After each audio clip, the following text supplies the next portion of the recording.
This assignment is now on ledger lines. Now ledger lines is an extension beyond the 5 lines and 4 spaces because music goes beyond those lines in both the treble and the bass clef.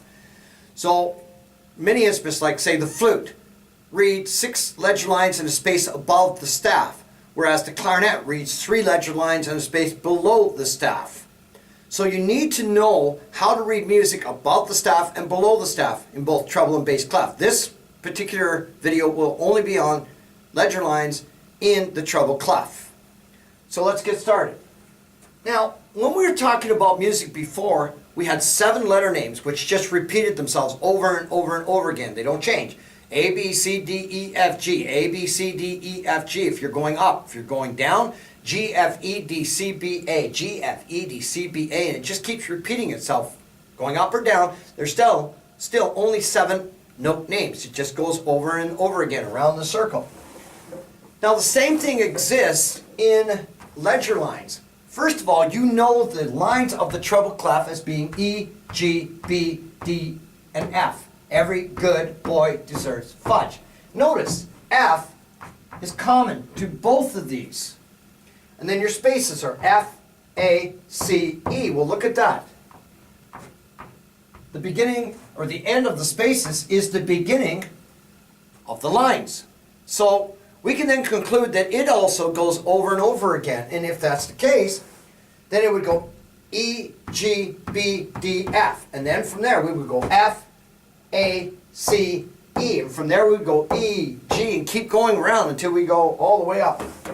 Now, there are actually 2 methods for doing ledger lines. The first method, which is the longest way of doing it, is that if you're given a ledger line way up there on the second ledger line above the staff, well, then you could go, okay, the last line in the treble clef is known as F, and then the next space is G, next line A, next space B, and finally, oh, that's the note C. That's an awful long way of doing it.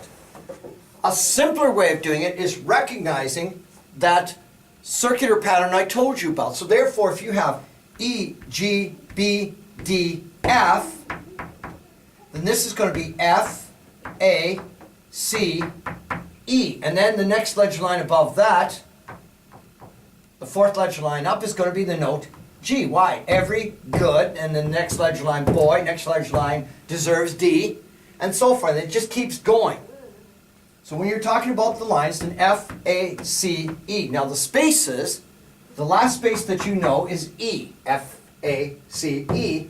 What starts with E? Well, the lines do. So every, now the next space is going to be good, boy, deserves fudge. And then from that point, it's going to start on the names of the spaces. So F, next space above that is going to be A. Next one is going to be C. And believe it or not, that's how far up the flutes have to read. So that's going above. So again, it goes around in circles. If it's on a line, then the last line is called F, therefore it's going to be F, A, C, E. A lot easier to figure it out. If it's in a space, then you start on E. And you go E, G, B. Every good boy deserves fudge. Use that same method for the lines above. Now, for the lines below or the spaces below, well, then you have to know it backwards. Well, you might have to draw a graph for yourself like I did over here on this far side. This is what I go by. Okay, so E, G, B, D, and then it starts at F, A, C, E, E, G, B, D, F, and so forth. Just keeps going over and over and over again. So if that'll help you, put that chart down so that you can use it to guide you as you do the ledger line assignment. So this is the note E. Well, spell face backwards. If that's E, well, we know that's called middle C.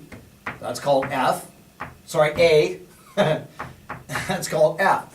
It just spells face backwards. So if I'm doing it backwards, I just go, all right, 3 ledger lines down. E, C, A, it's F. If it's in a space, same thing. I know that that space is called F. And I do, what rhyme starts with that? Well, if I start with my rhyme F, then the next space down is going to be called D. The next space down is going to be called B. And fudge. Deserves. Boy. And this is good. And finally, that's every. See? Every good boy deserves fudge. It's just backwards. When you're going down, you go backwards. When you go up, you go forward. And that's how you do legend lines. Now I'm going to tell you ahead of time, you might want to listen to this video a couple of times before you get that concept down. That you're going forward. When you go up in music, you're going forward. When you're going down in music, you're going backwards. In the alphabet and also in the spaces and the lines. So it just goes around in a circle all the time. So listen to this video a couple of times. And again, if you're still confused, then of course come and see me and I'll try and clarify it for you again. So this has to do with legend lines and the treble clef.